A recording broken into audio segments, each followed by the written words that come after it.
नमस्कार दोस्तों, आज की कहानी है बहू रानी बड़ों से ज़्यादा पटर पटर नहीं करते हैं। कहानी पसंद आए तो कहानी को लाइक और चैनल को सब्सक्राइब जरूर करें। फटी कमीज, धूल से सना शरीर और छिले हुए घुटने सुनैना की ननद ने जैसे ही घर में प्रवेश किया, दादी माँ ने पूरा घर सिर पर उठा लिया। कब तक तू इस तरह भागम भाग करती फिरेगी? 1000 बार समझाया, स्कूल से सीधे घर आया कर। सुनैना को यह सब सुनकर आश्चर्य हुआ कि घर के किसी भी सदस्य ने दादी माँ से कुछ कहने की ज़रूरत नहीं की। सुनैना की अभी फरवरी में ही शादी हुई थी, इसलिए उसका पहली बार इस बात में सामना हुआ था।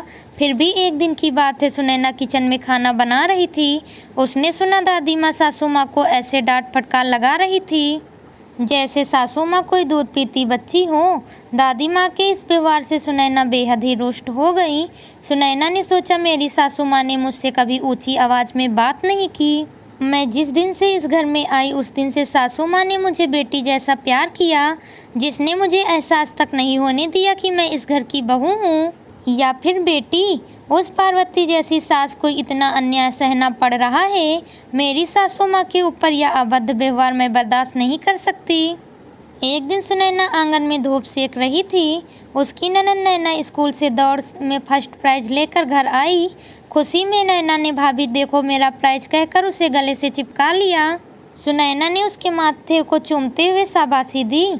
उसी समय दादी माँ अपने कमरे से बाहर निकल आई। आते ही उन्होंने नैना को पहले तो उल्टा सीधा बोलना शुरू किया, फिर सासू माँ को बुलाकर उनसे जो कहा वह सुनैना को सहन नहीं हुआ। दादी माँ के शब्द थे, अरे कुलच्छनी कुछ नहीं कर सकती है तो कम से कम अपनी औलाद को अच्छे संस्कार ही दे, या पढ़ाई करे यही बहुत है, समझा दे। या खेल कूद मुझे पसंद नहीं है, इसकी इजाज़त मैं जीते जी नहीं दे सकती। सुनैना का दिमाग हिल गया। उसने कहा, दादी माँ एक बात बताइए, नैना आपकी पोती है लेकिन सासू माँ की बेटी है। क्या कभी आपने बुआ जी के लिए ऐसा निर्णय लिया है? आप भी अपनी बेटी के लिए वही करेंगी जो उसके लिए सही होगा। दादी माँ सुनैना की बात से सन्न रह गई। उन्होंने कभी इस तरह सोचा नहीं था। शायद सुनैना ठीक कह रही है। फिर भी दादी माँ रौबदार आवाज़ में दहाड़ कर बोली, बहू रानी बड़ों से ज़्यादा पटर पटर नहीं करते हैं, अपनी हद में रहकर बात करो। लेकिन सुनैना आवेश में बोले जा रही थी, दादी माँ आपको पता है पीढ़ियों के साथ साथ बुजुर्गों को अपनी सोच का दायरा बदल लेना चाहिए, जो बुजुर्गों के लिए अच्छा होगा। नहीं तो आप जैसे बुजुर्ग ही बच्चों के साथ सामंजस्य स्थापित करने में फेल हो जाते हैं, इसलिए वह अकेलेपन का शिकार होकर रात दिन घुटते रहते हैं। सुनैना की सासू माँ ने कहा, बेटा चुप हो, वह जो हमारी बड़ी है। सासू माँ आप इन्हें बड़ा मानती हैं, मगर बड़प्पन तो इनके अंदर दूर दूर तक कहीं नजर नहीं आ रहा है। आज दादी माँ को अपनी गलतियों का एहसास हुआ था, जो समय के साथ जरूरी भी हो गया था। दादी माँ अपने कमरे में चुपचाप चली गई। घर में सन्नाटा ऐसा पसरा था मानो घर नहीं शमशान हो। आज चारों तरफ सन्नाटा देखकर सुनैना के ससुर महेश को कुछ अंदाजा हो गया था। आज के ठीक 20 दिन पहले उन्होंने माँ से बात करनी चाहिए थी, मगर उनकी पत्नी ने कहा समय के साथ सब ठीक हो जाएगा। महेश जब माँ के कमरे में पहुँचे तो माँ को चुपचाप लेटे हुए देखा। महेश ने माथे पर हाथ रखकर पूछा, माँ आपकी तबीयत खराब है क्या?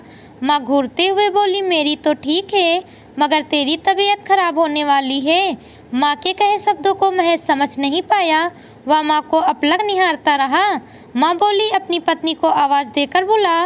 महेश बोली, माँ आपको जो कहना है मुझसे कहो, उसको बीच में मत लाओ। माँ ने जोर से आवाज़ लगाई। बहू महेश को यकीन नहीं आया। माँ ने आज मेरी पत्नी को बहू कहकर संबोधित किया। वह भागती हुई माँ के पास आई। हम तुमसे बहुत नाराज़ हैं। हमारे इतने अत्याचार सहन करने की तुम्हें ज़रूरत क्या थी? तुम्हारी जैसी बहू मिलना हमारा बहुत बड़ा भाग्य था। हमारे जैसी सास पाना बेटा तुम्हारा दुर्भाग्य। लेकिन कभी तो मेरे दुर्व्यवहार का प्रतिकार किया होता। तेरी बहू सुनैना बहुत भाग्यवान है जो तेरी जैसी सास मिली है। तभी नैना कमरे में पापा के लिए चाय नाश्ता लेकर आ गई। दादी माँ ने नैना से कहा, बिटिया अपनी दौड़ का फर्स्ट प्राइज हमें भी दिखा दो। सुनैना आवेश में तो बोल गई, लेकिन अंदर से बहुत ही दुखी थी। उसने सोचा, दादी माँ के साथ ऐसा व्यवहार मुझे नहीं करना चाहिए था। चलकर दादी माँ से माफ़ी मांग लेती हूँ। उसने देखा दादी माँ और पापा जी मेरे कमरे की तरफ ही आ रहे हैं। उसका दिल जोर जोर से धड़कने लगा। शायद दादी माँ ने पापा जी से शिकायत कर दी है। पापा माँ कुछ कहती उससे पहले ही सुनैना बोल उठी, दादी माँ सॉरी। दादी माँ बोली, अरे छोरी, तू काहे सॉरी बोल रही है? सॉरी तुम तुझे बोलेगी आई एम सॉरी। दादी माँ को इंग्लिश में गिटपिट करते देख सुनैना का होश उड़ गया। दादी ने कहा, कभी कभी बुजुर्ग भी अनजाने में गलतियाँ कर जाते हैं। छोटों का भी कर्तव्य है अपनों से बड़ों को उन गलती का एहसास करवाएं। तुम सास बहू की परफेक्ट जोड़ी को देखकर शायद मैं भी कुछ सीख जाऊं। सुनैना बेटा, मेरी इस भोली भाली बहू को हमेशा ख्याल रखना। यह खरा सोना है जो ईश्वर ने मुझे उपहार में दिया था।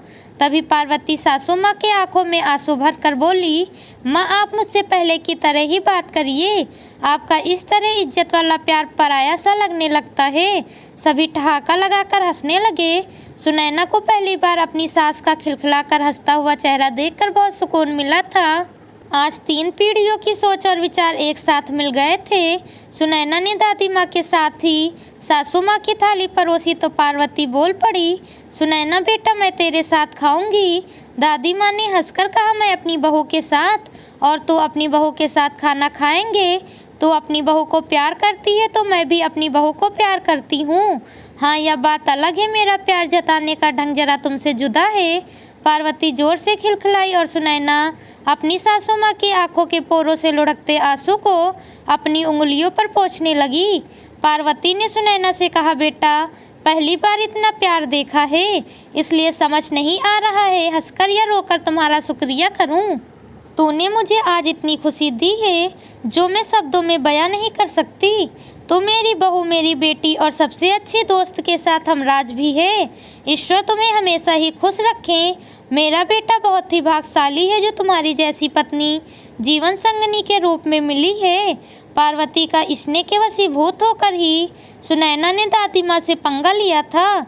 सुनैना ने हंसकर गले लगते हुए कहा, माँ हम दोनों एक दूसरे के लिए भाग्यशाली हैं।